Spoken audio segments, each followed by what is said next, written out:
Hey Gearheads, what's going on? It's Mark with Fast Turbo. Today we are going to be talking about tuning your turbocharged engine for max horsepower.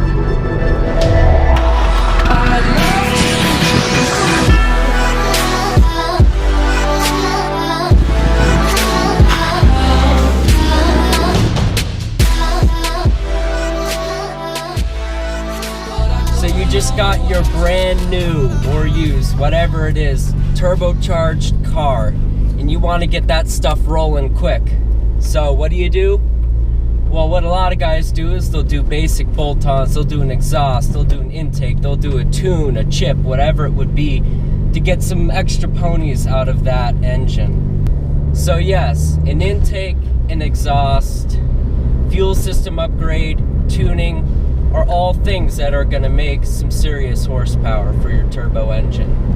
Although there's some things that a lot of guys don't think about when modding their car.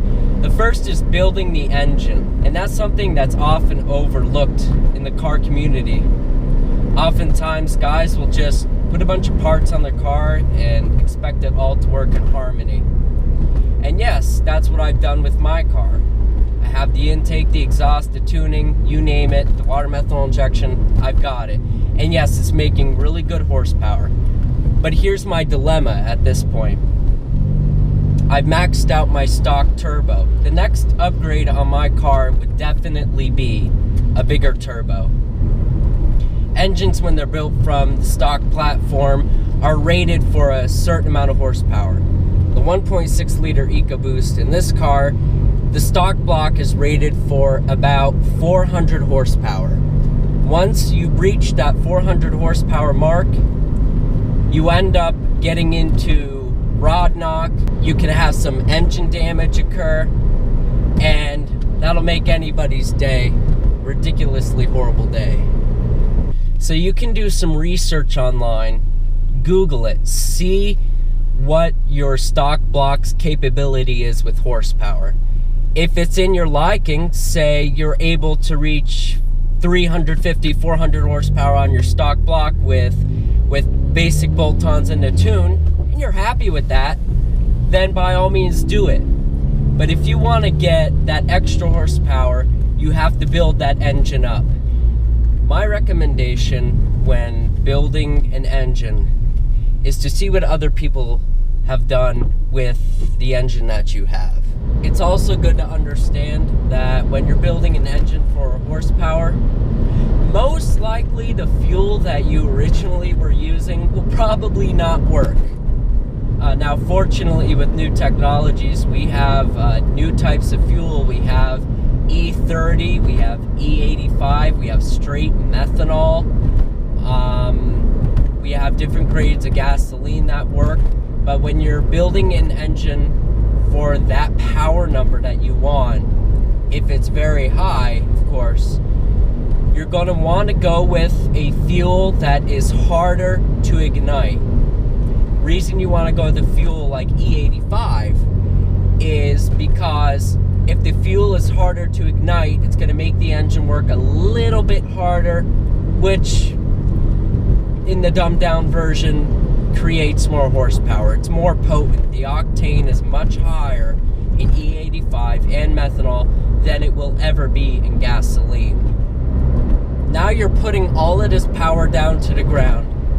Whether it was just bolt-ons and a tune, or you built the engine up, did the tuning and the bolt-ons all together. But that presents another small problem. Your transmission and your clutch, given it's a manual car, and other things that are all connected to your driveline are also susceptible to braking. Because these stock components, as well as the engine components, are also only rated for a certain amount of horsepower. Once you've reached that certain horsepower mark, you're going to want to upgrade the clutch. You could do a 6-puck clutch, stage 2 clutch, stage 3 clutch, carbon fiber clutch, you name it. There's so many options out there and so many feels. Most transmissions in cars or trucks will be able to withstand much more horsepower than the stock engine is putting out. However, it's always smart to swap it out with a transmission that was on a higher horsepower vehicle, or have forged internals, forged gears done in the transmission.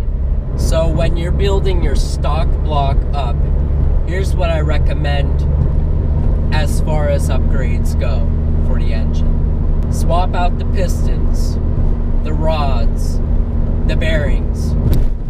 Do a bigger fuel system. Maybe add another fuel pump. Make sure there's more air going into the engine and you're able to get that air back out.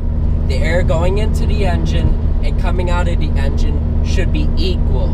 If it's a turbo engine, I recommend upgrading the turbo. Do your research and do it well. See what has worked for other people and start with a piece of paper. Write down the mods you think will work with your car.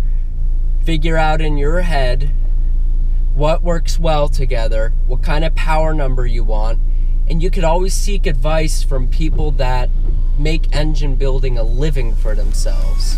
And as always, be good, my friends.